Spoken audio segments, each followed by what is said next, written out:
allies collaborating together for sponsoring today, especially, and Mike Sullivan, thank you so much for everything, for supporting us. So without further ado, I would really like to bring up Dana Yamate. Dang, I said it right. Say a few words on behalf of IDX and Impact sponsors. Good morning, everyone. Don't worry about the last name. Even other Asians sometimes have trouble pronouncing other Asian names. I am so happy to see all of you here, to be amongst our distinguished panelists and our moderator. It's been an amazing opportunity to collaborate with the Asian American Chamber of Commerce of Greater Philadelphia, and to get to meet so many wonderful advocates and supporters and people who work to really help improve the businesses, the livelihoods, and the health and well-being of the people in our community. So thank you so much. Impact is in our second full year. I want to thank all of our core committee members, our executive sponsors, Mike Sullivan, Ravi Chawla. If you see folks with the name tag, they are Impact Core Committee members or executive sponsors, and if you're interested in learning more about what we do and how to get more involved, please talk to one of them as you enjoy some refreshments after the panel. One thing that I did want to say very briefly, Betsy asked me a question earlier this week, just in conversation, do I think Impact is moving the needle? And I said, yeah, of course. And we talked about all of the things that the group has done in and for the community, Chinatown cleanups, raising funds for CMAC, collecting winter clothing, toys, school supplies for refugee families that otherwise would have very little support, and all things that are so meaningful. But really when I think about are we moving the needle and I look around and see so many allies and community members, friends and new friends here, I know that we are. And as Ritika said this morning while we were having some coffee, there's a lot more to come and there's a lot more that we can do. So come join us, and we're going to be making more of an impact this year and into future years. So thank you. And with that, I'd like to introduce Amanda Chevalier, principal at CFI Knoll. She's a board member of the Asian American Chamber of Commerce and the co-chair of the Women's Advocacy Committee.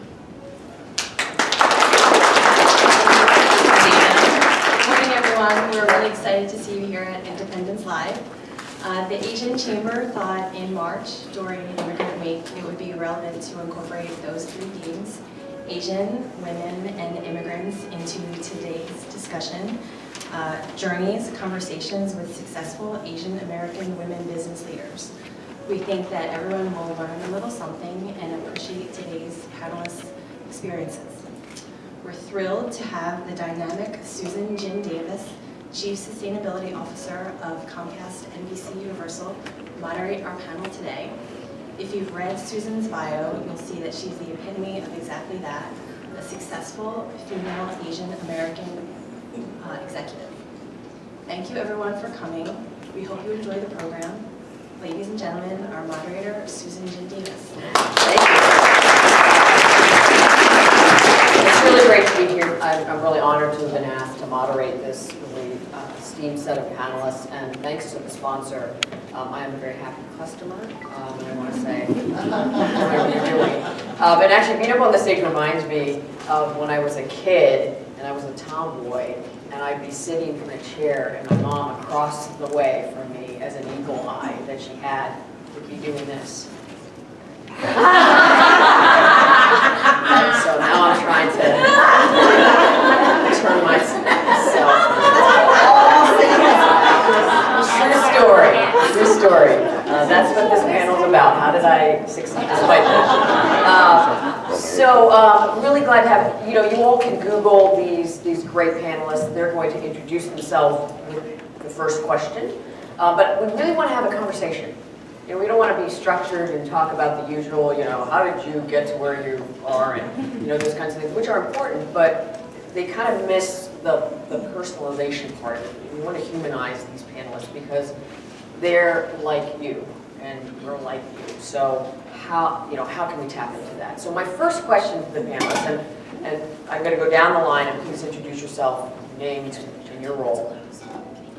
is tell us about an impactful thing that happened from your childhood that to this day influences you, motivates you, inspires you, and is tracked to who you are and what you do. And as an example, let me just start off by saying I'm a child of immigrants.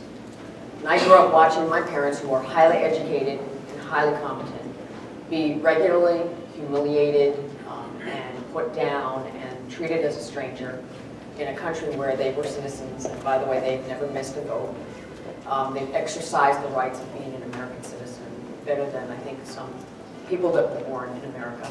And yet every day I saw them being minimized. And it created a personality in them in terms of how they then approached the world and how they entered rooms.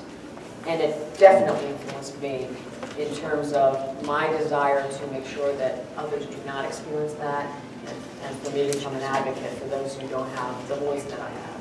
So that was an important thing, just watching that every day as a child. And I look back now and realize that that was very important to me and has really influenced me. So, Mika, tell us a little bit about you and what has really influenced you. So you're a tough act to follow, so just give me a little leeway. But I'm an internist by trade. I was born in India and came here about 19 years ago. So I am that immigrant parent, with the plastic dishes and saving things and all that. But long story short, came here 19 years ago, have been here since, now have my family here, but my own family, parents, brother, everybody's still back in India. But this is home. My husband's Korean, so I've got, 2 Korean babies. Googled them like crazy to try and see what they would look like when I was pregnant, and nothing would come up. And so I segue, but what made the most impact on me as a child and has sort of translated into who I am today and how I approach life and was my mom. My dad was in the Special Forces and was a mountaineer. Loved climbing and died on the Everest. It was supposed to be his last expedition. We were all supposed to fly out to a base camp and meet him there. And we had tickets to fly out in 3 days.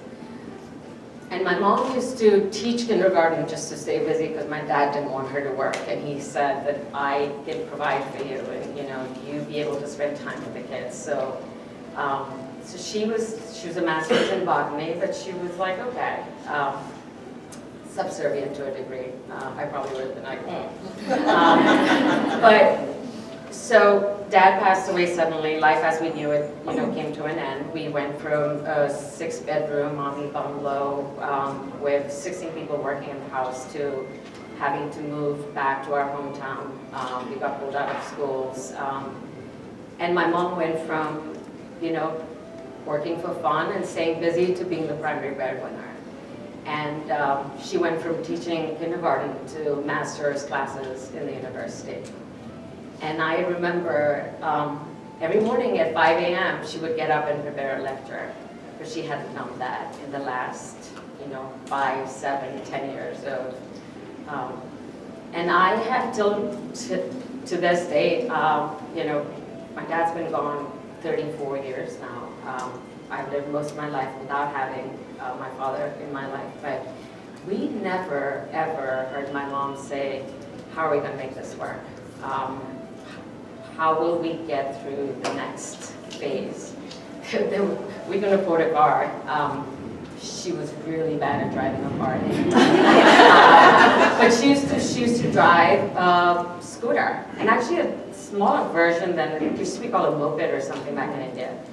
And at one point, if we ever had, this woman has a financial savvy of, probably worth profit, and people just don't know it.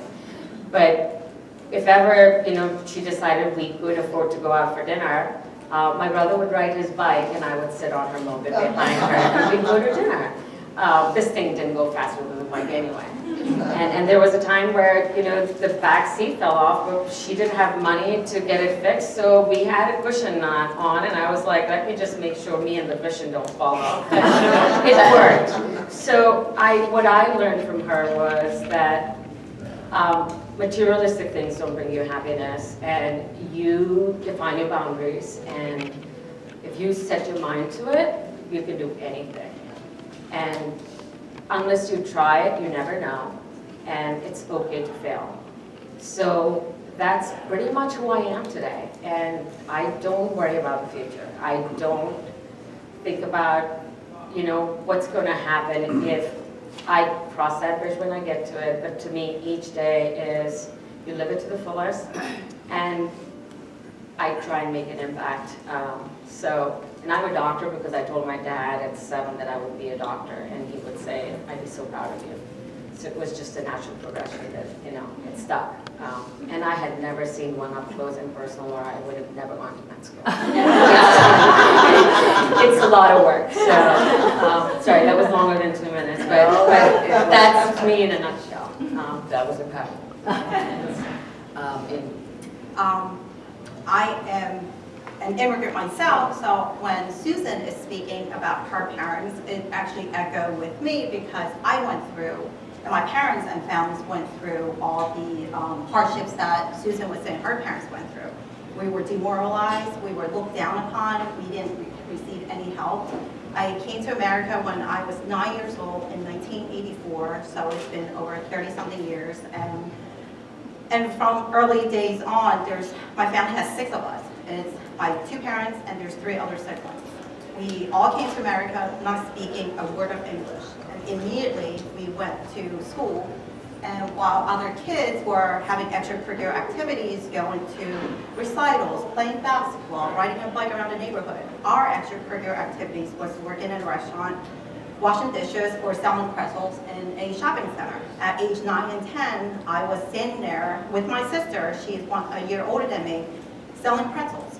We were made fun of by kids our age and being teased nonstop in school. It was embarrassing, but you know what? My parents said, you do what you have to do because we have no money and everybody has to pitch in.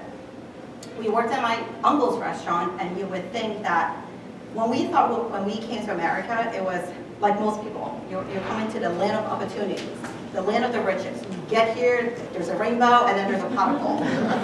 It was definitely not that, and it may be the case now that we're all successful, but that was certainly not the case, you know, back then. And it was an uphill battle, and an uphill road would be an understatement. So all 4 of us worked. Some of you know my older brother, Ping, he's actually in the back. And besides my family and my husband, I've never shared my personal story with anybody, the hardships and everything. And my parents being made fun of, my mom getting beat up by people because they were just, you know, picking on her and didn't know her. Us being constantly going home after school crying because you feel like you couldn't measure up, you're not good enough. To the point where it got so bad, my dad actually said, like, we should go back to China because in a third world country was still better than, you know, what we have here. But we didn't, you know, we said, no, we're not quitters, we're gonna persevere, we're gonna work hard, we're gonna make something of ourselves, and we're gonna show the people that, you know, what we can do, what we're capable of. So, and my parents was able to save enough money with all of us working. We were able to get our tiny house, and we opened up a restaurant with another family. But little did we know at that time, the family that we thought were our friends took advantage of us because we didn't speak the language, we didn't know the rights, we didn't know the laws, and we went into business with them, and of course they took advantage of us, and we all worked there. We had to schedule our high school courses, our college courses around when the restaurant was open. 7 days a week, 12-hour days on the weekend, it was round the clock. So I didn't have the typical childhood that I'm trying to give to my daughters. And we all worked there, and my parents said, if this is not the life you want, washing dishes, working in a restaurant, smelling like an egg roll every day you're going home, you need to get a good education, and you need to be successful. Succeed. And it was early on, it was constantly drilled into our heads. You need to be successful, and you need to work hard. So what I did was, it stuck with me. I got good grades, I went to Drexel, I raced through college. I graduated a year and a half early. My last term, I took 28 credits, you know, just so I can save myself over $50,000 in tuition. After that, I went in and worked in public accounting, and at that time, it was the Big Six. Now it's, I believe it's the Big Four. I worked there for 2 years because back then, you needed at least 2 years of public accounting experience before you could be certified as a CPA. I'm also an attorney and a CPA. But working the 2 years, I wasn't satisfied, you know, and over the course of the 15 years that at that time my family's been in America, I've seen the legal problems that we had, you know, with immigration, tax issues, contract issues with buying a restaurant, signing your name on it without knowing what you're signing. You can stop thinking, there was no criminal issues in the family. We're all legit, we all have clearly so that wasn't one of the issues. But immigration issues came up. And I realized then, being a CPA, it was not enough to help my family, to help my loved ones when they were being abused, when they were being taken advantage of. And I did not want another family or another little girl to go through that, what I went through. So I went and I raced through law school. I completed 3 years of law school in 2 years and did an overload. I wasn't too busy that I actually didn't have time to take. I actually met my husband, he's in the audience, in law school. We got married and had a daughter in law school, but we still graduated 2 years early. And then after that we worked, and looking back the 15 years before I became a lawyer and looking forward now, I've been a lawyer for over 15 years. I'm able to protect my parents, I'm able to protect my families, and anybody I care about or that come across that has a legal problem. You know, I want to be the voice and the light when someone feels they're helpless and hopeless. And I don't want another immigrant family or immigrant child to go through what I went through. So to come kind of full circle, I've been married for 17 years. I have 2 teenage daughters, 16 and 14. Yes, I got married at age 12. I'm in my 40s, and people always say, you know, like, wow, you don't look 40. And when I go out with my older daughter, because she's taller than me, people think that we're sisters. I was like, no, just Asian Chinese secret why But what really inspired me was going through not just witnessing my parents, but every single one of us that went through the abuse. You would never think that people would take advantage of you, especially families, but it's actually the families that took advantage of us, that made us work in a restaurant for free, that didn't pay you when they were supposed to. And of course now I know better because there's, you know, laws out there, and that's what we do. You know, I do employment law and civil rights. I fight for the underdog of it today. And I wanted to make sure that going forward, no one can take advantage of me. Sunny. Yes. I don't know if, can everyone hear me? Yes. So, first of all, thank you so much for having me on the panel. I am honored to be sitting here with these wonderful women. So thank you to the Asian American Chamber of Commerce and Impact. It's a pleasure to be here.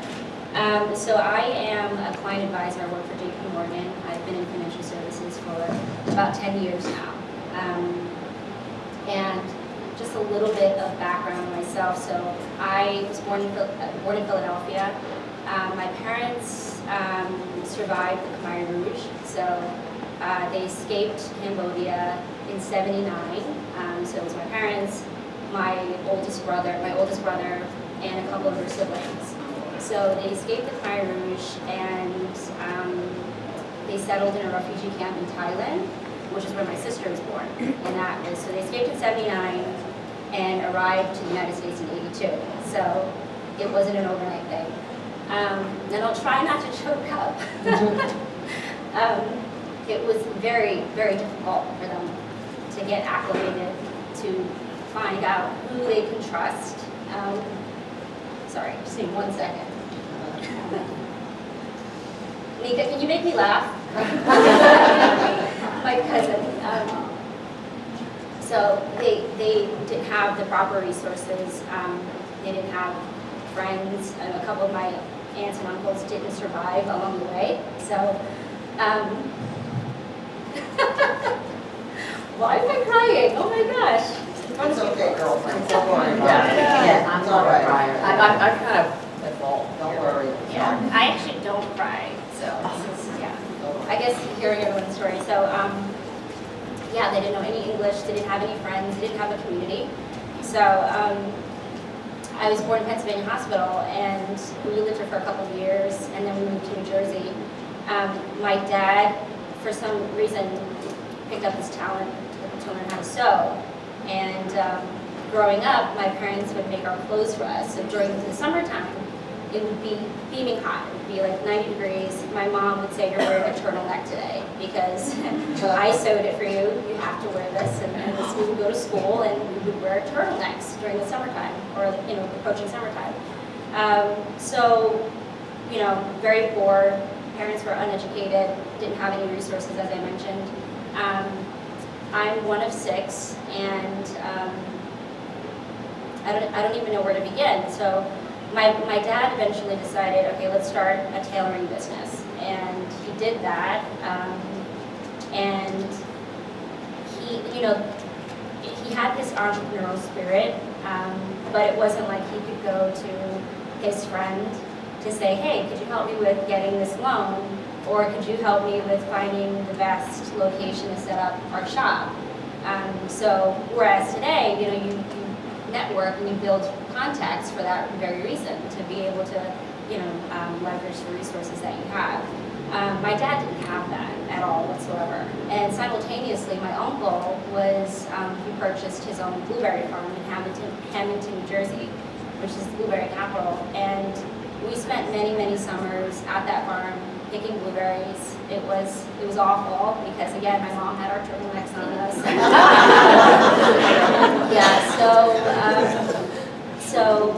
And we were just not making any money at all. And many times I found myself in scenarios where I was, I didn't have the normal childhood, and similar to the ladies on the panel, it was just, I was constantly like a resource to my parents. I had to translate for them. I had to be there for them to make sure that they weren't being taken advantage of. And I think a lot of that has to do with the reason why I went into finance. It's because a lot of times, you're not even sure if the interest rate you're getting on your mortgage is competitive. Like you don't know, you just don't know what you don't know. You don't know how to ask these questions. So I feel this huge indebtedness to my parents. They didn't want to leave their country, but they had to. They had no idea what they were getting themselves into. But I think it's just sort of in my DNA to just make things work. If there's a situation that comes up, it's not like I can't do this. Like, I can do this. And it's, when my parents had to come to the United States, it wasn't like, we can't do this. We have to do this. We have to survive.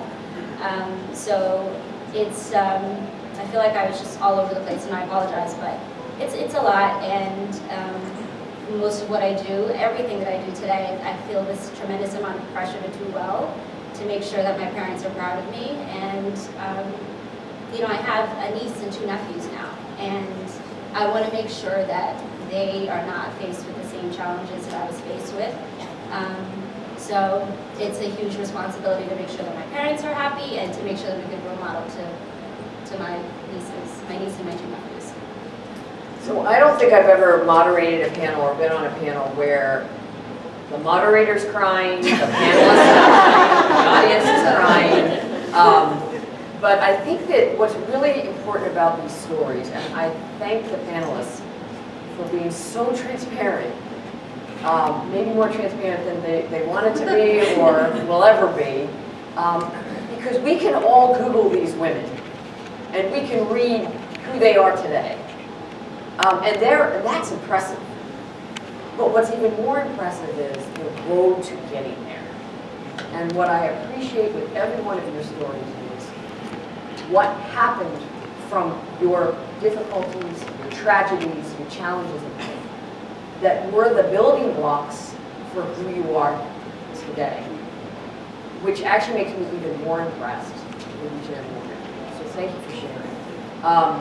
Let's go to a non-crying subject. I kind of need a break. I'm completely choked up. Ritika, let's start with you. You're in the STEM field. There's a lot of activity going on to try to get more women and get more minorities in STEM. It's just an area where there is huge levels of underrepresentation. Why does it matter that girls go into STEM? What makes it so important that girls and women be part of that field? Why does it matter? If you're a good scientist, you're a good medical professional, who cares if you're a woman or a man? Why should we care about women in STEM?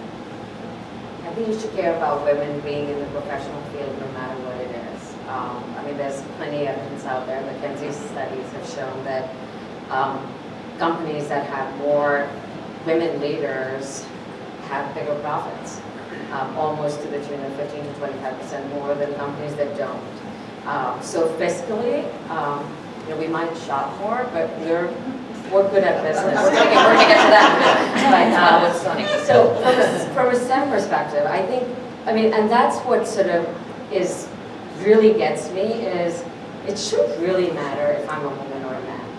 If I've got the qualifications and I can do that job, my sex, my race, how I look shouldn't really matter.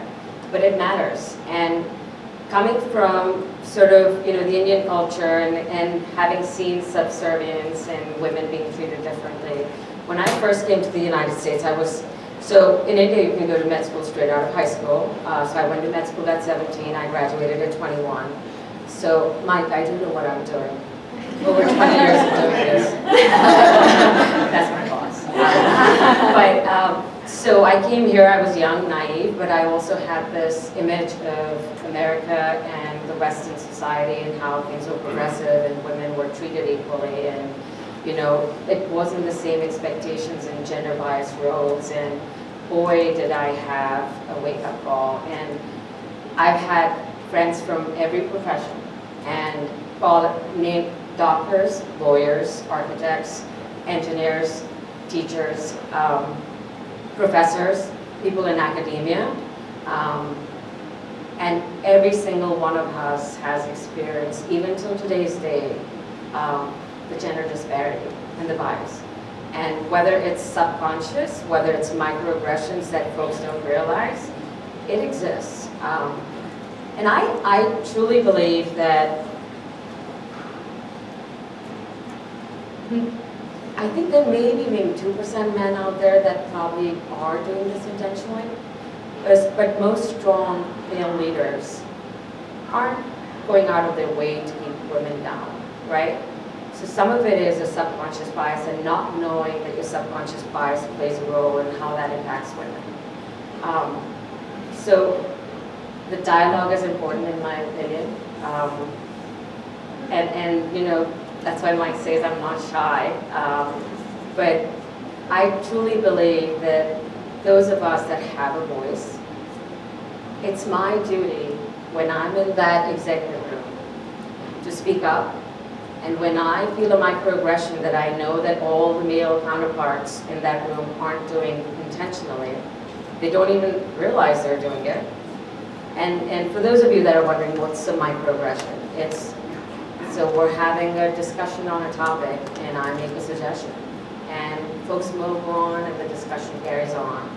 And 15 minutes later, a male colleague makes the same exact suggestion. And people stop and say, that's a great idea. We should totally do that. I totally agree with you. And we're two women in the room. And we look at each other, we're like, here we go again. Here we go again. But it happens.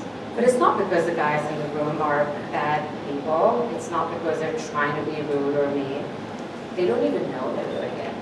So to me, it's important to have the dialogue. And why STEM?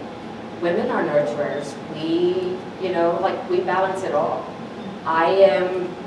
Don't tell Bobby this that I made it public. I am the primary breadwinner in the household.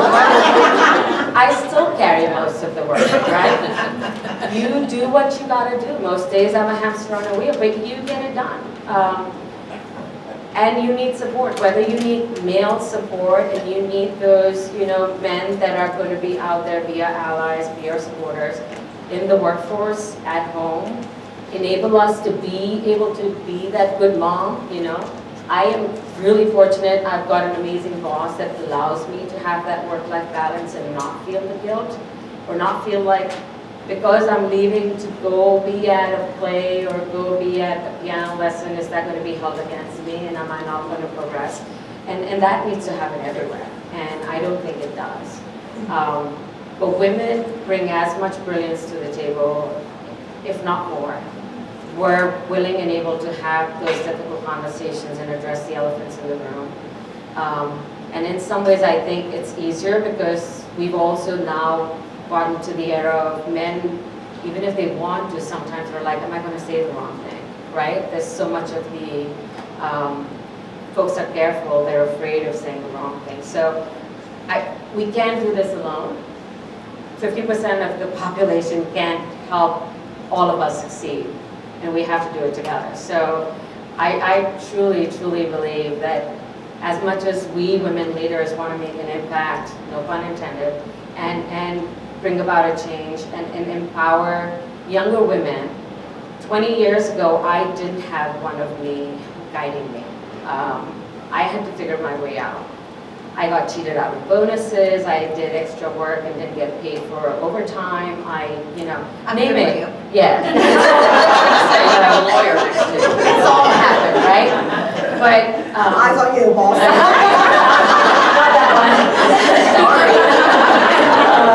but I didn't have one of me. But now there are those of us that have lived through this, grown up the hard way, learned the tough lessons that I would rather people learn from my lessons and not have to go through them on their own. So, for an example, most of the folks that work with me know about this, but I'm a member of a Facebook group called Physician Moms Group. It was started by an emergency room doctor mom. And her main reason for starting it was she didn't have other moms that she could relate to, challenges, have sort of that camaraderie, folks that you can talk to about challenges, work, home. So it started with 7 women. You had to be a physician. You still have to be a physician. MD or DO. And you had to be a mom.